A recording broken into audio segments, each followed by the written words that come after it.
one nation, under God, indivisible, with liberty and justice for all.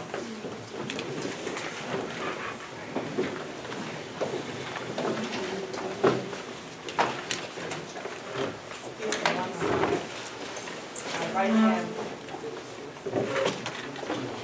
The 1991 chapter, I should know it by heart. You see, I know, I just proved it on that. Oh, here it is. So, sorry. 1991 chapter, September 1st, 1991.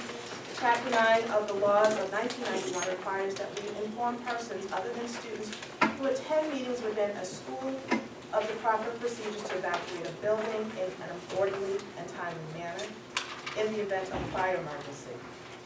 If you must evacuate this room because of an emergency, please exit through the door located in the rear.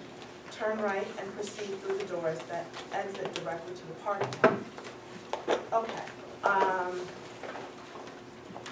Excuse me just a second. I thought I was ready to go, but I have a quick announcement to bring. I know we are missing several people this evening. Something's going around in the district office. Our superintendent, Central Apologies, she's running a 100 temperature. As you see, Mary Clark, our district clerk is not here. Hobbs. Oh God, I think it's Mary Hobbs.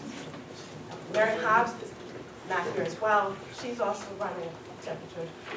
Several of our central administrators who are presently sitting here are hanging on by a thread. And Ms. Rabori is like, we need to Lysol the place down because people are dropping like flies down here. So, Christina. it's on. Oh, it's on. Yeah, Oh, yeah, I'm sorry. Without Mary. Yeah, no. So, Without Mary Clark. Without Mary. without Mary Hobbs, we're kind of operating on a deficient. Mr. Price will be taking he's our secretary pro tem, so you'll see him taking notes on our affirmative as we vote on actions. I do want to ask the board though, what can we do, because I'm really not feeling comfortable. I know that we're going to probably have questions from the community that may need to be answered by Dr. Cammie, who's not here this evening. We normally have 2 comment sessions. I'd like to try to streamline this meeting. So, and if, like I said, we have questions that need to be answered, have a way of dealing with that. So I propose that we have 1 comment session, our normal 30-minute. And I would even be willing to take some time off of our comment session to add to it, so maybe 40 minutes of comments one time. Questions on budget, or if there are any other questions that we have, if we can't answer them, we'll take the questions down and route them to the appropriate people. Well, why don't you, because people might have questions at the end of the meeting, right. limit the end time of the second comment period, limit it so that, I was gonna say, if you have one, the only way you can have is probably at the end, if people have questions that they may wanna ask. but if people have questions Right. specifically at the budget, I think you still need to have 2, but you can put limits on both, and if we can answer the questions, then you'll give them to Dr. Cammie to get back to people. I agree. So half hour each. What is it? Yeah, that's fine. Half hour each, half hour to our regular and half hour at the end. Okay, Maybe the I'll- first one should be like about the. More about the budget, Correct. that's how I originally thought we were gonna go. The first one was going to be for the Yeah. budget, because, but then with Dr. Cammie not being here, wanted to figure out how we can kind of make sure. So half an hour each. The first session will be limited to budget questions only. Since Dr. Draper's here, hopefully he'll be able to answer them, and if he can't, we will make every effort to get back to you. The second session will be a half an hour as well. Budget session, one time, can we limit 1 appearance? Yeah, Yeah. 3 minutes, 1 Yeah. question per person. Yeah. Yes. So everybody can watch it. On the budget, and then 1 Right. 3-minute question in the second Right, so session as that well. everybody gets a chance. Okay. But if there's time left over at the end of the second question, they can answer, right? That's it. I think in the first session, if people want to have questions about the budget. Budget We only. should move on. And if we don't have any more questions about the budget, Oh, then yeah, we'll then move move on. on. Yeah, Right, and then- right. Okay, all Yeah, right. we got it. So 30 minutes total. All right, Mr. Price, you have your phone ready, right? Because you have some time. We'll help you. Okay, all right. Okay, so now that we have that established, everyone is clear. 2 comment sections, 30 minutes. First one is budget only. If we don't have additional, and it's one person, one question on the budget. If you have additional questions, please, we don't mind you writing them down, and we'll make every effort to get back to you with the answer. Second budget, the second session, 30 minutes, one question. Again, if you have additional questions, Wait, I have a question. okay. So We're doing 33 minutes. if we've only 20 minutes and someone has a second question on the budget, then they can ask that question, right? On the budget.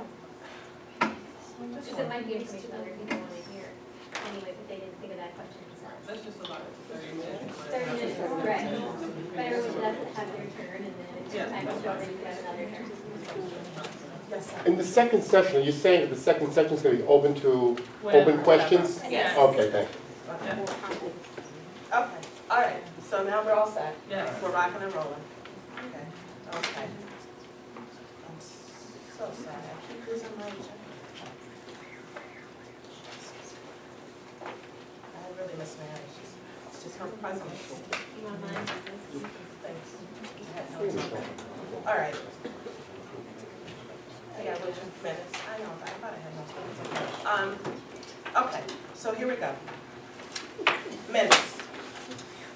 The Board of Education accepts the minutes of the Board of Education meeting held on January 13th, January 26th, as detailed in the Friday mailing. So moved. Moved by Mr. Press, second by Mrs. O'Hagan. Are there any questions or corrections? Okay. All those in favor? Aye. Okay, this month there's no treasurer's report. He was sick, He was, yeah, everyone's sick, I don't know what the heck is going on. Yeah, and he doesn't work in our building, right? The treasurer's on. Yes, he comes in, he comes in. We can blame him. Yes. Okay, all right, so we'll definitely have this month and next month. Yeah. Okay, being that the superintendent of schools is not here, normally she would have, She's got stuff. oh, Do you want I'm to do it? sorry. She does have kudos. I'll read kudos, and then I'll turn it over to that. Okay, so BOE kudos February 10th. Number 1, she says Baldwin High School senior Catherine Sweeney was featured on as one of the 16 students to watch on Newsday.com for February edition. The profile highlights Catherine's active involvement in music, robotics, and technology. So congratulations to Catherine.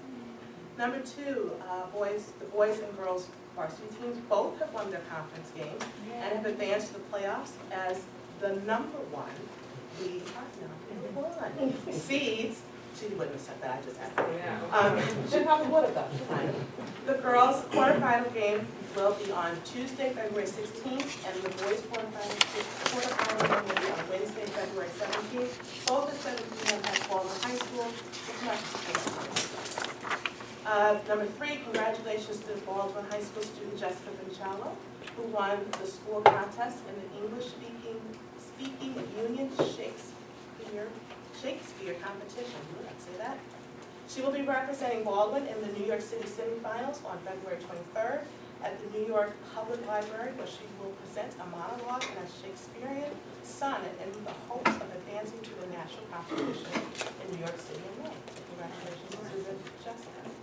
And finally, if you haven't already seen the coverage, the Baldwin High School Malloy Collaboratory with the New Media Career Academy and new TV studio was featured in a full-page article in today's Newsday and on Newsday.com as well as in last Sunday's schools section, as well as, thank you. So those are comments from Dr. Cammy. Again, Can I jump in? yes. Just 2 other kudos. This was very exciting in the Baldwin Herald. We had articles on 2 graduates. Jonathan Minkoff, who graduated in 1988, who is the executive producer of the Sing Strong Festival. He is a product of the music program. Yes. His wife actually had the baby right after that. Oh, They walked in the door and her water broke Oh, my. Sunday night. I'll consider it. So it was a very, very special. It was very, very special. And the other graduate of Baldwin who's a Brookside graduate, Nick Antiello, who has a play opening on Broadway. And there was a lovely article on him in the paper as well. So Nice. both these students were products of our arts program, both performing arts and music. And so it's nice to see that they are so successful. Excellent. Awesome. Good stuff. Okay. To hear that, but it's on film, so. Okay, so at this time, I'm going to turn the meeting over to Dr. Siniak, who is going to do an overview of our K-12 programs and her illustrious team. Is that illustrious? Yeah, I want to make sure I didn't miss you.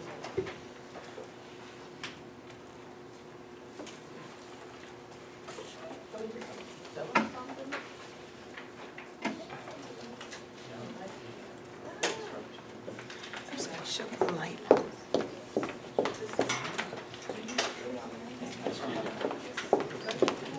Dr. Drake, I need that clicker that you Oh, did. there it is. You wear gloves? Get the light.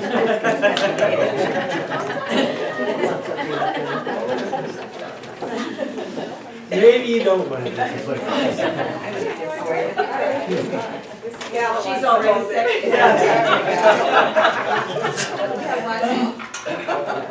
Good evening, Board of Education, and some central administrators here tonight. It's my pleasure with my team, who I will introduce as they come up, to present an overview of our K-12 programs, which is very appropriate this evening since the budget presentation did focus on a lot of our wonderful programs. In order to calculate our graduation rate, the number of students in the graduating cohort are identified. The cohort includes all students who would have entered the 9th grade in the year indicated, including new entrants from out of state, out of country, or otherwise deficient in credits. As you can see, we are consistently maintaining graduation rates at or above 90%. The New York State graduation rate for the 2011 cohort was 76% and 75% for the 2010 cohort. So as you can see, we are well above that, and we continue to maintain and look to consistently increase above that. Our graduation statistic is based on eligible students. These are students who have accumulated enough credits where it is reasonable to expect that they can graduate. We continue to thrive with 95% of our students accepted to various colleges across the country. It is important to note that our percentage of students earning a Regents diploma increased from 46% in 2013 to 49% in 2015. And we outperformed the New York State average percentage of students achieving an Advanced Regents diploma. The percentage of students earning an Advanced Regents diploma with honors has steadily remained at approximately 15% over the last several years. The IEP diploma no longer exists as it was phased out. Students who would typically receive an IEP diploma may pursue SAC or CDOS credentials. A student earning SAC credentials have met their IEP goals and/or are aging out at 21 years of age. A student earning a CDOS credential may earn this as a standalone credential or in addition to a regular high school diploma. I know they're tiny, but here are our June 2015 percent passing Regents results. Please note that the Earth Science and Algebra 1 Common Core results include middle school results of our 8th grade honor students. These will be disaggregated further on in the presentation. All other assessments represent high school only. I must highlight increases from June 2014 to June 2015, which consists of an 11% increase in physics and a 4% increase in U.S. history.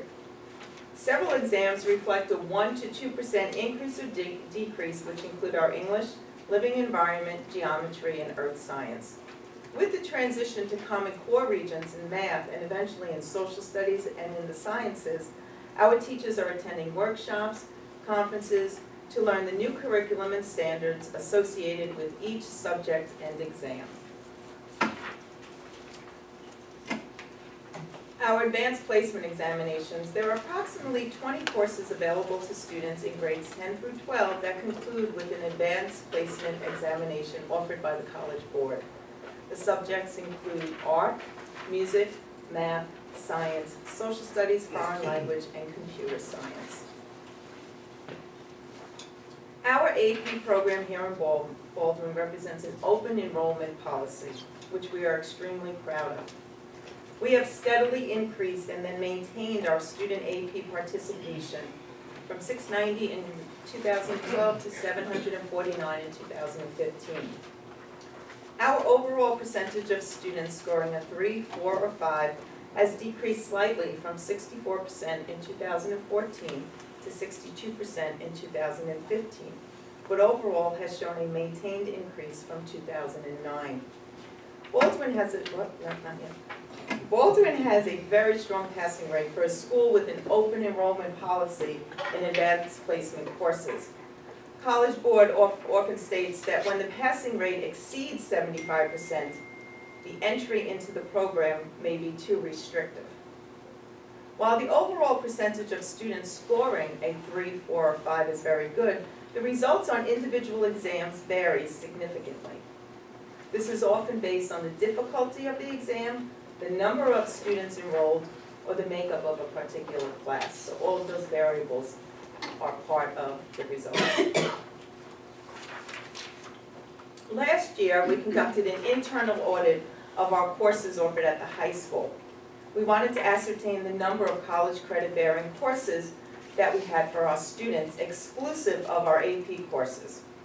The goal in mind was not to increase staff, but to swap out courses that only offered high school credit with courses that offered college credit. Baldwin High School partnered with higher educational institutions such as St. John's University, Malloy College, and Syracuse University to accomplish this task. Students pay a reduced tuition rate and receive college credits that can be transferred to most colleges across the country. We look to continue and promote the offerings of these types of courses with the goal in mind that every student graduate from Baldwin High School with at least one college credit-bearing course on their transcript. Now it is my pleasure to introduce Ms. Jacqueline Gadiz, our Supervisor of Social Studies, to discuss the Bridge program which was implemented this year at the high school. Good evening, everybody. This is the first year of our Bridge program, which is a program for our selected ninth grade students. Middle school administration, along with district administration, met and identified 8th grade students who were deemed at risk and created a program that would bridge them to success on the high school level. This program focuses on social emotional learning that is built into the student's schedule, as well as innovative and creative courses. So as you can see from the slide, the program features our social emotional learning activities that take place in certain classes that they are scheduled for. They were enrolled in creative schedules or innovative or accelerated courses. So it's very important to understand this is not a remedial program, it is an enriched program. So for example, we have these 9th grade students who are taking 11th grade US history, as well as 12th grade participation in government. And the rationale behind that is to lift them up, but at the same time form that continuation from middle school where they were taking US history in 7th and 8th grade to kind of bridge them to success there. The creative courses that they are taking creative drama, as well as American Sign Language. And they are enrolled in a leadership class, first period, where they work on character building, community service projects, and teamwork. Failure leads to success, all things that could really start their day off on a positive note and could send a strong message to them. Let me just go back to the other slide. There's also academic enrichment components in every class, for example, field trips and guest speakers. I know that they went on a field trip to BOCES on a project adventure activity that really fostered teamwork.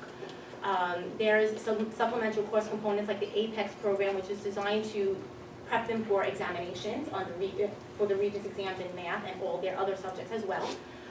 They have a specific dean and guidance counselor that works with them daily. They use that leadership course first period to speak with the students and really monitor behavior, grades, and their success in the courses. There's extracurricular experiences. For example, they meet with the chess team on a regular basis. So we have these ninth grade students participating in chess games with our National Honor Society students. They enjoy it immensely. They are learning skills, critical thinking skills and problem solving skills through those activities. Their peer mentors, each student enrolled in this program has a peer mentor, a senior, who's currently enrolled in the National Honor Society. They meet with these seniors during homeroom activities and outside of homeroom activities, and they also attend some of the field trips with the seniors, with their mentors as well. And once again, that built-in leadership, which takes place in that first period leadership course. So if you look at the next slide, you can see that this is their typical schedule. First period is leadership, followed by algebra, biology, gym, English, lunch, creative drama, which they just finished, and now are taking participation in government, which is typically a 12th grade course. Social Studies 3R, American Sign Language to earn their foreign language credit, and that's it. So at the end of the school year, with success in all these classes, these freshmen will go on to sophomore year with 8 credits. So that's the program so far. And now I would like to introduce Ms. Barbara Reese. She is our Career Academy Supervisor, and she will now speak to the Career Academy program. Thank you, Dr. Siniak, and good evening. Mrs. Reed kind of took away some of the thunder that I have tonight, because I did want to speak about the Newsday article. If you check page A10 to A12, that was Dr. Cameron. And rightfully so. Our academy program is alive and well in Baldwin and growing by leaps and bounds all the time. Through the hard work of Dr. Cami and Drew Wagner from Malloy, our collaboratory is going to begin. Well, actually, except for the students participating right now, it has begun. There are teams of people at Baldwin High School that are working in conjunction with some of the staff members at Malloy, and they're putting together our curriculum for the new Media Academy. We already have been utilizing our brand new TV studio, which is, I think there was a picture of Mr. Lees and some of the students in the newspaper as well. That's been used daily. There are classes in there all the time. There are people from the outside coming in to take a look at that, and certainly reflects the progressive nature of what we're trying to do with our academy program. We do have freshmen enrolled next year. We have students at the high school that have asked if they can join in. So we're just trying to get the logistics set up now to make sure that we start off the way we want to and have everybody in the proper place. Our STEM and Engineering Academy has been in existence since we started academies. This year, I'm very proud to announce that with the Baldwin Foundation for Education seed money, we just sponsored our first ever Baldwin Robotics Challenge, where we took incoming freshmen, and they were mentored by our upperclassmen in the Engineering Academy to build their own robots. We had our own on-site competition. We intend to do this every year, and we had that in memory of Sheila Cohen, who was one of the primary influences for the Academy program and the robotics program, actually getting some money to do some of the things that we've been able to do. We have upcoming trips to National Grid, where we'll be taking our sophomores and juniors, and the robotics team will be competing in the New York City First Robotics Regional the weekend of March 11th, 12th, and 13th. We already have members that are going on the band trip that are coming back from their band trip and getting on the train with us early the next morning to go into robotics. So our students are active in more than one area at the high school. Our Medical and Health Science Academy still has an incredibly strong partnership with about 7 different hospitals. Northwell is our main sponsor. They've just sponsored a shadow day that we had at Franklin, which was highly successful. We have a trip coming up to go to Malloy for their new nursing school. We're going to, I believe we're going to take a trip to one of the radiology, a similar place that we went to when we had the Spark Challenge in the fall. Our anatomy and physiology class, Dr. Seniak was talking about getting college credits. Anatomy and physiology up until now was a half-year course. Next year it will be a full science class, and we are working right now to achieve college credit for that course as well. Our students in nursing will be able to use some of those credits as they move on into their programs. Global business and entrepreneurship is competing right now in the Nassau County Comptroller's Entrepreneurial Challenge. It's a mouthful, but they speak much better than I do, so they're going to be very successful in that, I'm sure. They're working very, very hard on preparing for that and hopefully being as successful as they've been in the past. Lauren Government Academy, which just started this year, and I'll give kudos to Mrs. Gadis for the work that she's done with that, today had their first ever mock trial competition and placed first. We didn't have time to tell Dr. Tammy the kudos for that. We would have made a slide, but there wasn't enough time. Absolutely. Our academies are well-known on Long Island, but they're becoming well-known throughout the state. We just made arrangements today for Jill Lansing, who is the SUNY Assistant Vice Chancellor for the Education Pipeline Program, is coming down to see us at the end of March. Certainly, we didn't have time to tell anyone else, but we will certainly invite everyone. She's coming down to talk to the students, similar to something we had done in the past. We'll take a very short tour of some of our academy classes, but we're going to have students from each of the academies available for her to talk to, and they will not be prepped. That is one thing we don't do. We are confident in our program, we're confident in our students, and I'm sure they will do a very fine job. This year, Northwell Hospital System runs Spark Challenges, and this year they ran 30 of them. Alden was invited to participate in 6 of them. So out of the 30, we participated in 6. We've been in risk management, culinary arts, industrial engineering, public health, radiology, and the iBank over at Franklin. We just finished doing the poster presentations that the students had to complete, and if it were not for the work of Miss Michelle Lemer-Kelly and Miss Iovine at the high school, I don't think we actually would have finished them, never mind on time, but we probably wouldn't have. They did a fabulous job. These posters will be available as soon as they're judged. We'll make sure that everybody has them. The kids did an outstanding job, and they will be competing April 6th in the Spark Challenge competition at the Cradle of Aviation. We also have, we want to go to the next slide, please, thanks.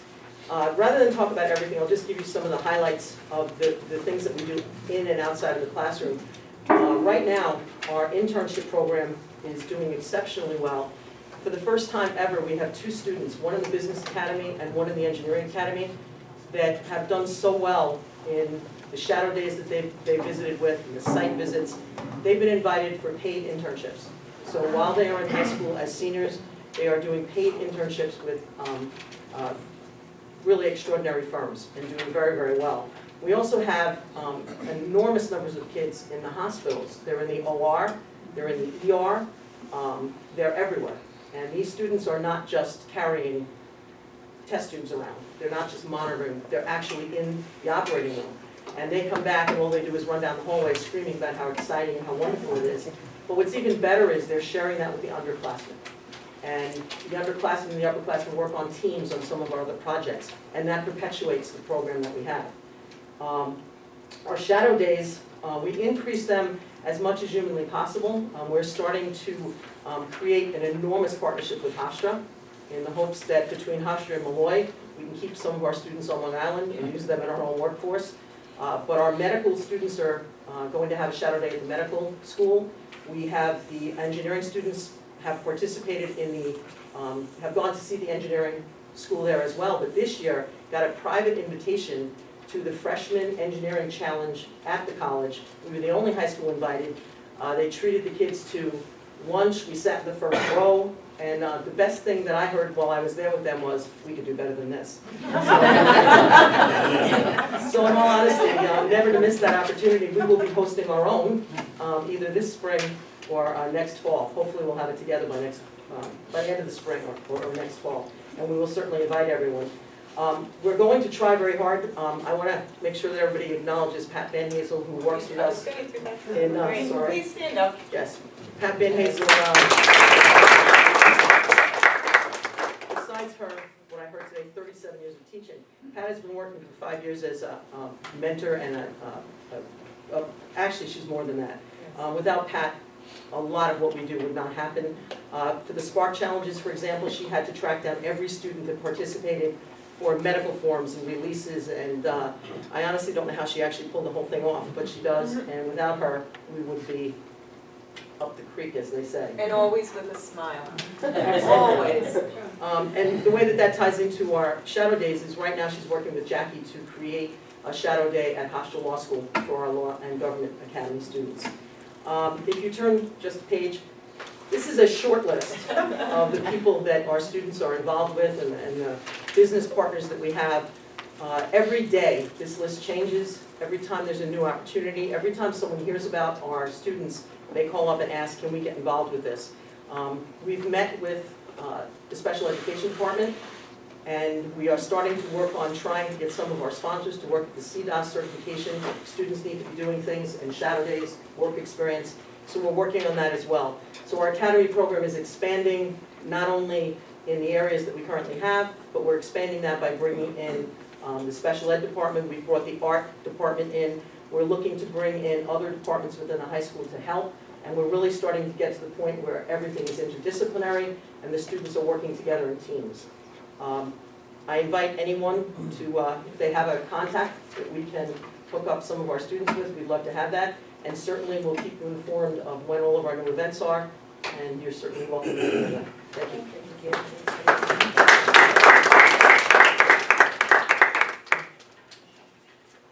Our Hastings Academy 2014-2015 from last year. Hastings Academy began in October 2010. The Hastings Academy services students in grades 9 through 12 who are in need of an alternate setting from the traditional high school setting to be successful. Hastings helps increase the cohort graduation rate each year. The graduation rate at Hastings Academy has remained steady over the 80% mark. And it truly is a great placement for many of our students and provides the support and the small learning environment that they need to be successful. So let's shift gears here and take a look at our elementary schools. Our results for the 2015 ELA and Math state assessments are noted on the bar graphs. Common Core line state assessments began in the 2012-2013 school year, and the opt-out movement, as it is called out there, really caught momentum in 2014. I would like to share with you our opt-out percentages that did take a part in the assessment when these students were taking them. Our opt-out percentages in grade 3, 34%. Our opt-out percentages in grade 4, 36%, and in grade 5, 43%. In addition, we will have more changes coming this spring in our assessments. There will be a decrease in the number of test questions, a shift to untimed testing for all students, and a change from Pearson to Questar Assessment Incorporated as the vendor used by the State Education Department. So constant changes each and every year.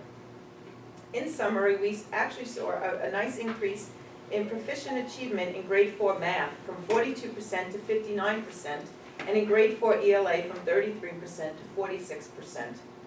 There was also a substantial increase in grade 5 ELA from 30% to 39% achieving proficiency, and a slight increase from 50% to 52% in grade 5 math. Grade 4 science has maintained a 96% proficiency rate for the last 3 years. Now I would like to introduce Ms. Michelle Peterson, our Director of Literacy, Assessments, Grants, and Special Projects, to speak about what's new and exciting at our elementary schools. Good evening to the Board of Education and to everyone in the audience. At the elementary schools, our students are using the Go Math program for their mathematics instruction. This is the second year of the implementation of that Go Math program, so as part of that, we have continued professional development for the teachers. The program itself provides a variety of opportunities to check on the students' progress and even tailor instruction to meet the individual needs of students.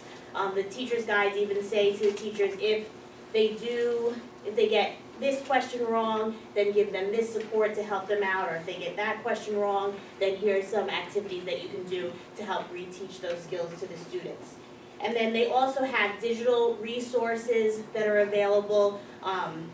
One of them that students can use at home is called Math on the Spot videos, and those videos will provide step-by-step explanations for the students who need either additional support or maybe an alternative approach to explain the information or the concepts that they've learned in class. And so those are and on the slide are just some of the things as well part of what we have. For Writers Workshop, we've moved to implementing the Teachers College writing units of study, and this has shifted the way that we instruct writing for our students. So it may look different as parents, as you see the work coming home from the students, because it's not what maybe we had as traditional kinds of writing instruction. The students have a lot of choice as part of Writing Workshop. It helps build independence and fluency because they're writing all the time. And the more that students write, the better they're going to do at it. The fact that they have choice in those activities or the topics they're going to write about lets them try things out and do things differently and maybe switch and change ideas as they go along. It fosters higher order thinking and synthesis and analysis of ideas because as part of their instruction, the kids look at the craft of writing and look at how through what they call mentor texts, through authors that they know and that they enjoy. They might look at pieces from a text and see how an author did an introduction or use dialogue and then thereby use that kind of technique or those tools in their own writing. It also connects across the curriculum because for example, with informational writing, that very easily lends itself to maybe science topics or social studies topics. They might do some research about a concept or idea or a point in history and then use their writing instruction to write about that. In fact, in second grade, we just had discussion in the last week. They've been studying soil as part of their science curriculum, and so we're retailoring that science writing unit so that it connects directly to the work and the reading that the students have been doing as part of that soil unit. And Writers Workshop by nature is differentiated because you're working to what that individual student can do, to their strengths, and then targeting specific areas that they need support in. And so that way it helps all of our students, no matter whether they're a general ed student, an ENL student, a special ed student, everybody's working to their full potential. In terms of inquiry-based learning, we have a variety of things that the students are participating in. As part of our science inquiry, they're working, as I said, as lots of different topics at K, 1, and 2. Each grade level is kind of exploring a specific subject over the course of the school year, so that also connects to different parts of their curriculum. Even some of the buildings have designated specific space to science inquiry and for students to kind of learn about science topics. There's also study that's going on about their local community, things around Baldwin related to the environment and science topics, and also around Long Island. I mean, Long Island has a little bit of everything. We've got, water ecosystems, soil systems, forests, so really it hits a lot of different topics for the students. And then also with the support of the Herman Auerbach Foundations, students have participated in a variety of arts enriching activities. There was a Bash the Trash show where the students saw performers perform with recycled musical instruments made out of recycled materials, and then they'll have the opportunity to actually do the same thing and create their own instruments. Drama activities where they work with playwrights and actors to participate in activities and also learn about different music from different cultures and animals. We had Jungle Bob come and work with our elementary students and share different animals with them. So that's some of the exciting things happening in elementary schools.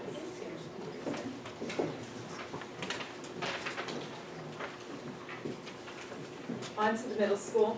Our results for the 2015 ELA and math state assessments for the middle school are noted on the bar graph. As with the elementary tested grades, Common Core line state assessments began in 2012, and the opt-out movement again caught momentum at the middle school. Our opt-out percentages in each of these grades in 2015 for ELA and math combined were as follows. Grade 6, 46%, grade 7, 42%, and grade 8, 54%. In addition, in grade 8, only those students who are not enrolled in Algebra 1 Common Core are eligible to sit for the grade 8 state assessment, which leaves us with fewer students. Oh, my back. Okay, I'm sorry. Our grade 8 earth science students do not sit for the grade 8 science assessment, which has increased over the years to approximately 150 students out of approximately 375 students. Yeah, this is science, my apologies, I have a word. Please note that the 70% passing rate is within 1% of the regional proficiency percentage of the grade 8 science assessment across the county. What's new and exciting at the middle school? Well, as we rolled out Go Math at K-5 last year, and this is our second year of implementation, this year we rolled out Go Math for grade 6. We will be rolling out Go Math for grade 7 in the 2016-2017 school year. So then we will have a K-7 alignment of math. Wealth of resources, as Ms. Peterson was speaking about, Go Math.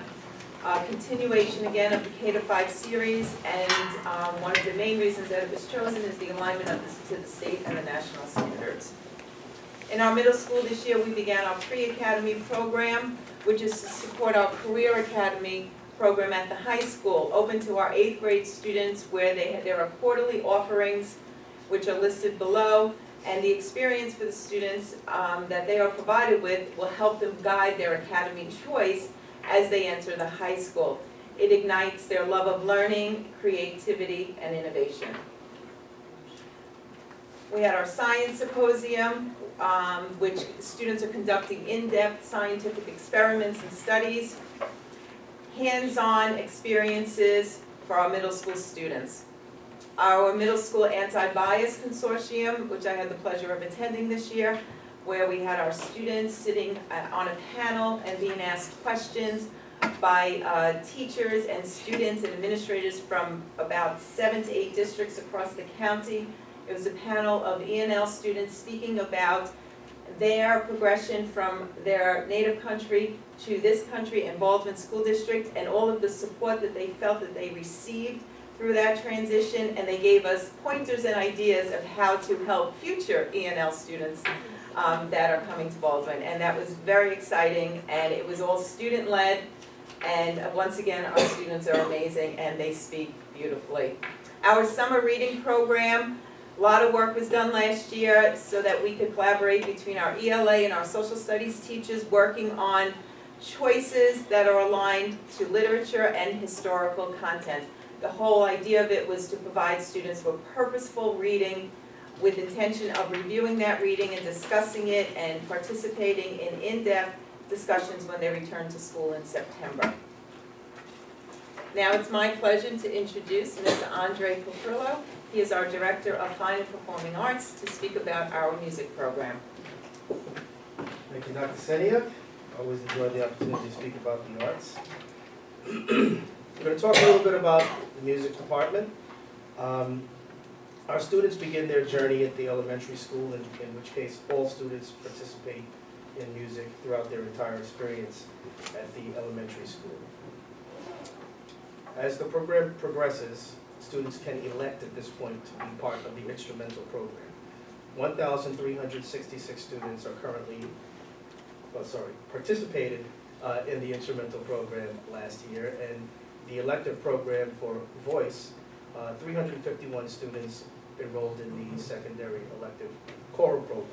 When you combine these numbers, they essentially represent about 35% of the total enrollment of students in Baldwin. And that's a very healthy representation for the music department. It also demonstrates a very well-subscribed music department. And the fruit that's born is very clear. As some of the kudos that were mentioned today, all of these students that were mentioned for Baldwin are in some way, shape, or form demonstrating their excellence in the arts, which is a very proud moment for all Baldwin folks.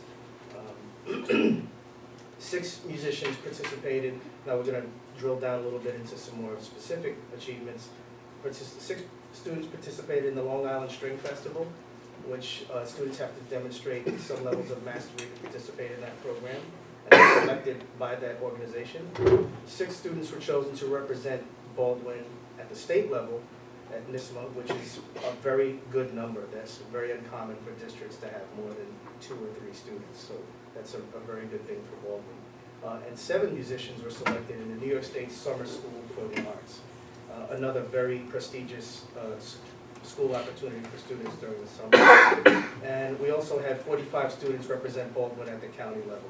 These are very strong numbers and represent a very healthy market.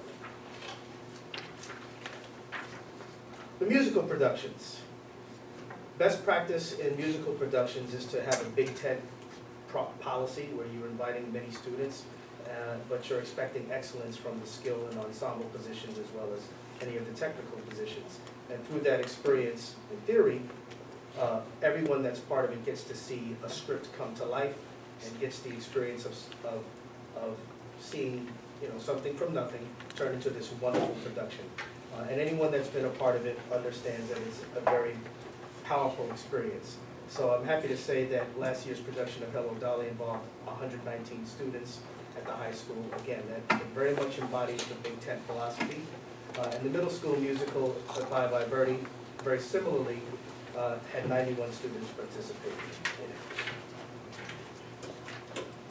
Our visual arts program continues to provide a creative outlet for our students, and our teachers seek to participate in a number of community and organizational programs in addition to several public displays. Again, as in music, all students are participating in classes in art throughout their elementary experience. As students progress into high school, it's an elective program. We have approximately 650 students enrolled in the program, including our electives. And to the right, these are all the public display opportunities for students. You'll see student work at the Baldwin Public Library, the Arts Supervisors Association All County Art Show. We have student representation there. Students at the Long Island Media Art Show, as well as Adelphi University. We have a high school art show, middle school art show, and always there are displays being refreshed here at the district office. That concludes the arts discussion. And we can't say enough about our beautiful TV studio. There's a nice picture there of the ribbon cutting ceremony, which was an honor to attend, and it's nice to know that students from across the district have been visiting the TV studio and learning a lot about what goes on behind the scenes, and that's very exciting. And lastly, and not definitely, we don't want to diminish the accomplishments of athletics, especially with our basketball teams moving forward. Very excited for next week. Love home court advantage and love a bye in the first round. That's very important. Over 1,200 student athletes participated on 24 varsity teams, 14 junior varsity, and 12 middle school teams. 8 of our varsity teams were designated as scholar athlete teams, very important, and we had over $800,000 in athletic scholarships last year. And that concludes our, I know it was lengthy, and I do apologize, but there's so much to talk about. So believe it or not, it was much longer, and we did try to bring it in.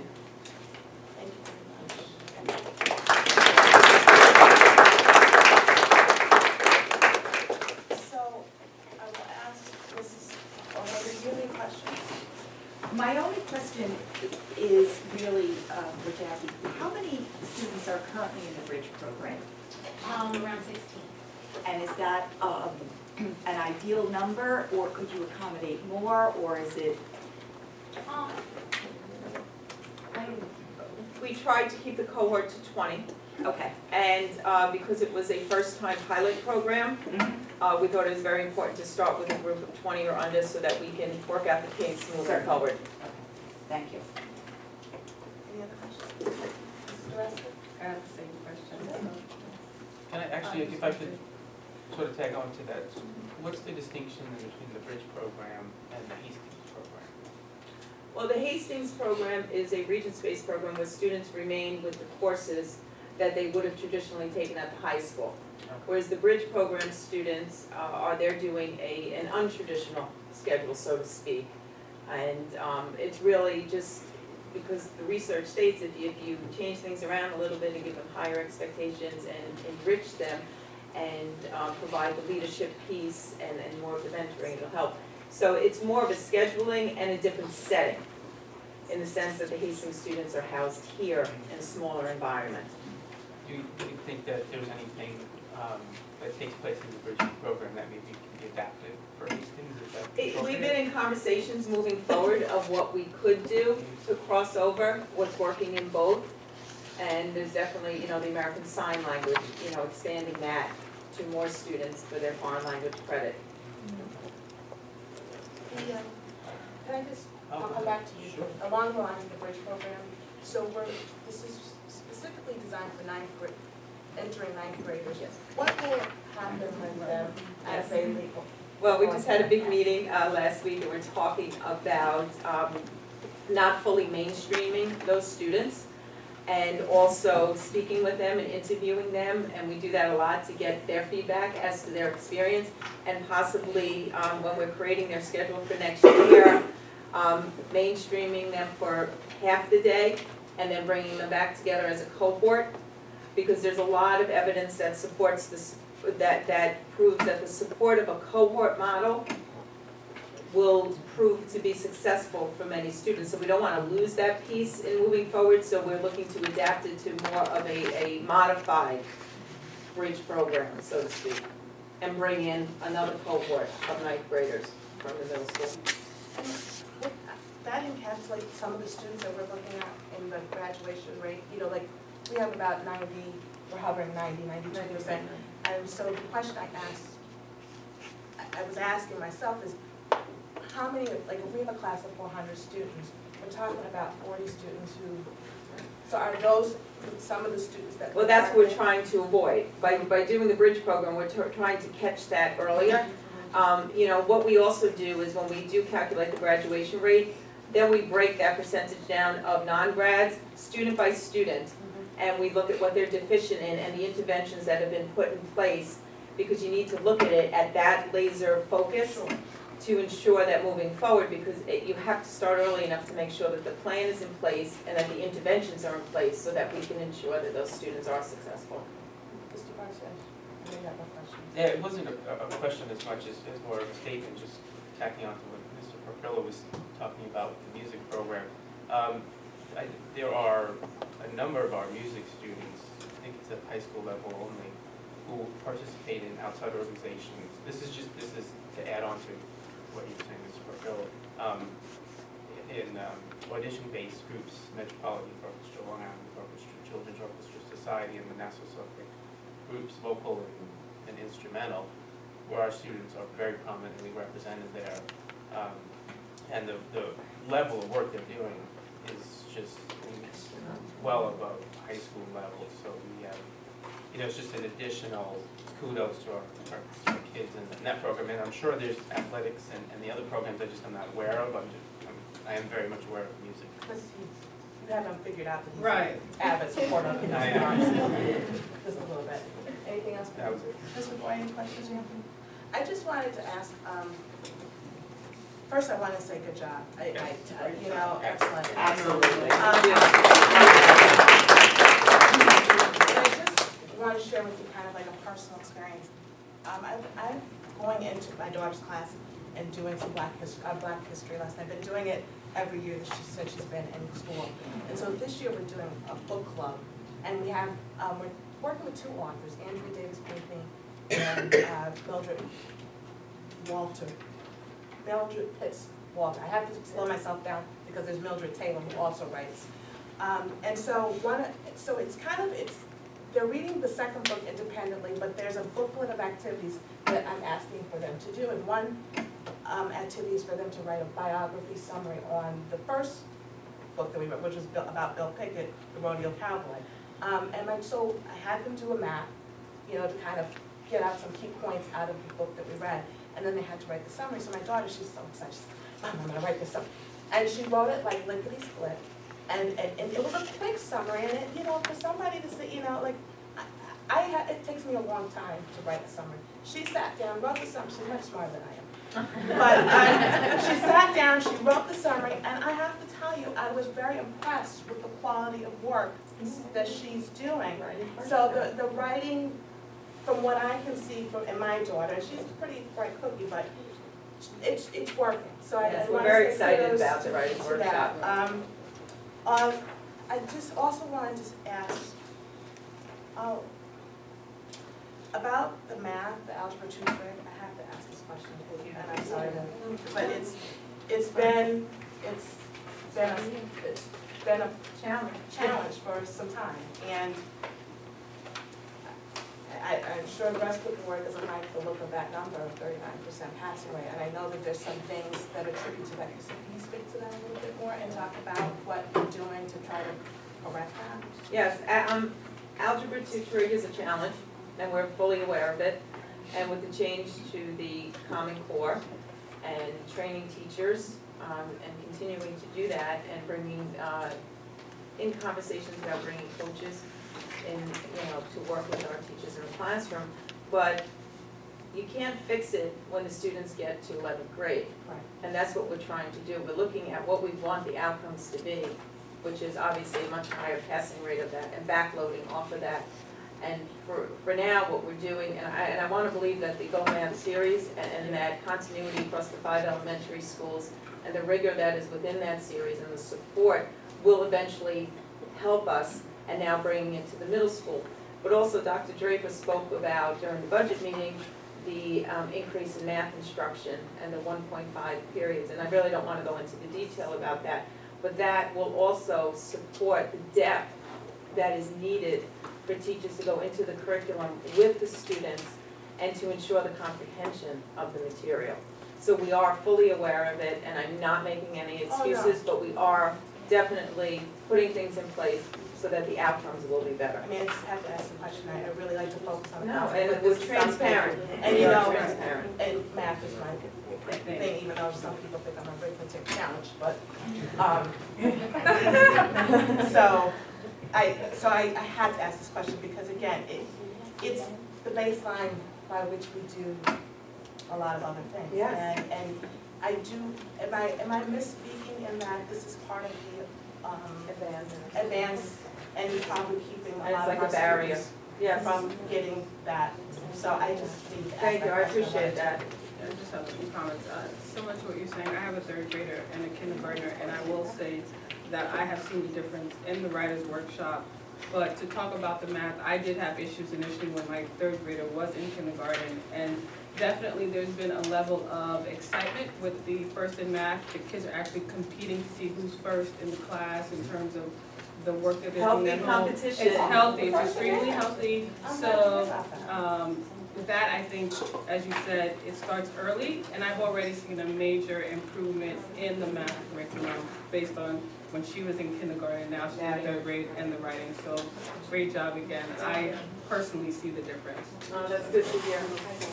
Just if I can sort of tag on to that, and I think it's great that we're building that foundation Oh, early so for the important. kids coming up. Right. What, if anything, are we doing for the kids this year who are going to take the exam?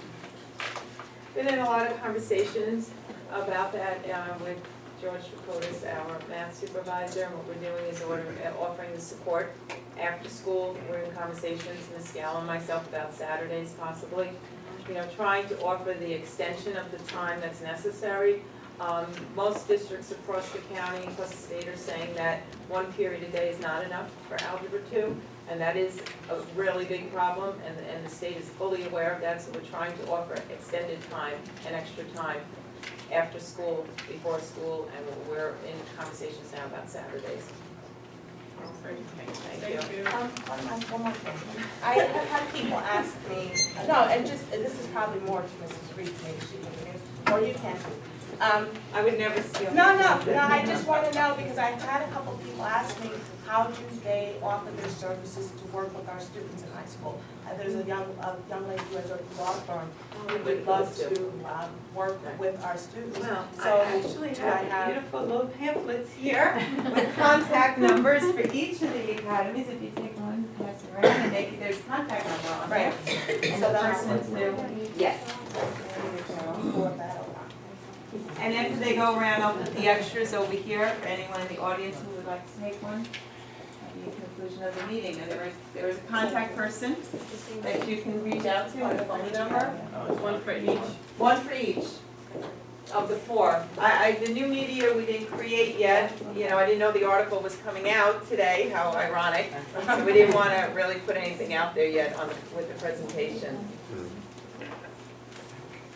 So I'll pass these along. All right, and I'll put them over here too. Are these available online?